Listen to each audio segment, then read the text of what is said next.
Ils nous ont vendu du rêve. Mais c'était tout de même fun.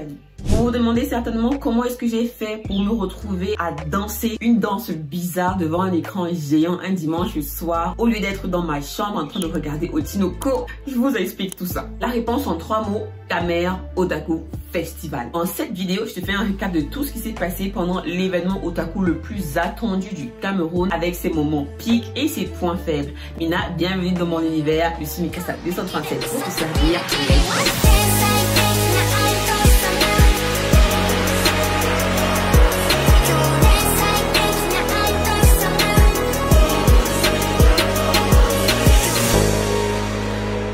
Cette année, le Kamer Otaku Festival s'est déroulé en 2 jours, le 3 et le 4 août 2024, il y a quelques jours de cela. Cette année, c'était 2 jours que j'ai vécu de manière très intense parce que contrairement à l'année dernière, je n'étais pas sur scène. J'ai donc eu une nouvelle vision des choses et je peux dire aujourd'hui qu'on va aller dans l'objectivité pour une fois.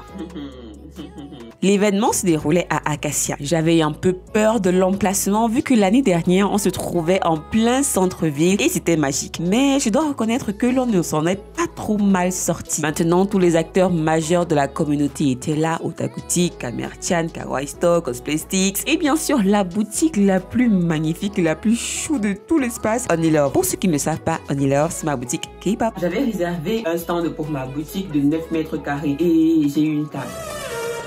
Une seule table au fond du gouffre sans fond. Ce qui fait que je ne me suis pas encore décidée à terminer la compte qui était de 25K. Oui, parce que j'avais déjà payé 15K. Vous demandez certainement comment est-ce que je peux payer un stand dans un événement otaku alors que je suis Mikasa 237. Moi-même, je me pose la question. Moi-même, je suis outrée.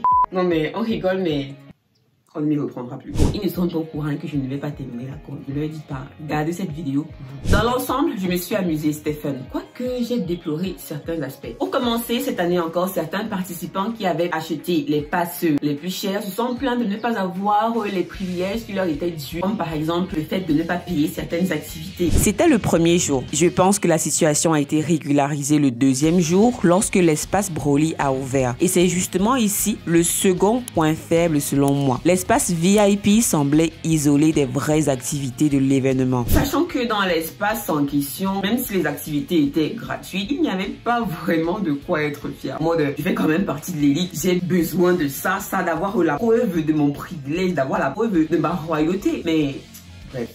Et j'emboîte justement ici avec le 3e point faible selon moi, car j'ai constaté qu'il manquait d'activités spectacles, des opportunités données au public de s'amuser. L'event était selon moi bien trop axé vente et j'ai trouvé cela dommage. Et il y a certains cosplayers justement qui se sont rapprochés de moi pour se plaindre, pour dire que ce n'était pas normal qu'ils aient payé pour participer au concours de cosplay, pour au final être jugés par le public. Perso, si je paye, j'aimerais être jugé par un vrai jury. Dites-moi ce que vous en pensez en commentaire. J'ai même vu le stand de Monsieur Atangana, maître en arts martiaux. Je pensais qu'ils allaient nous faire une représentation, une démonstration, comme à la journée culturelle du Japon, ou alors l'année dernière, au COF l'année dernière, ils étaient là et ils nous avaient fait une démonstration. Mais non, même pour jouer aux échecs, il fallait payer. What the f. Pour moi, les moments les plus forts de l'event étaient le concert d'Otaku Jam d'une part, qui a assuré comme d'habitude, ils assurent toujours. Même si un problème technique a failli tout mettre à terre, on a frôlé la catastrophe. D'autre part, le Random Dance qui se déroulait à l'espace K-pop géré par Yami.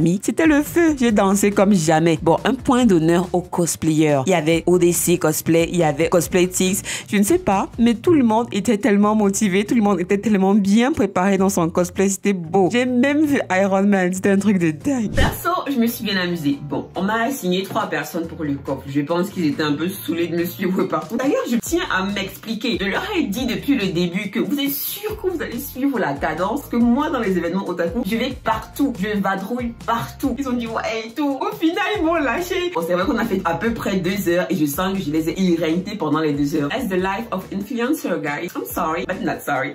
Bref, c'était le coffre et c'était fun. Partagez avec moi vos impressions, vos moments forts, vos moments down et laissez tout ça en commentaire et puis on discute plus tard. Moi, je vous dis à très bientôt, bon des gens d'ici là. Portez-vous bien. Bye. N'oubliez pas de vous abonner.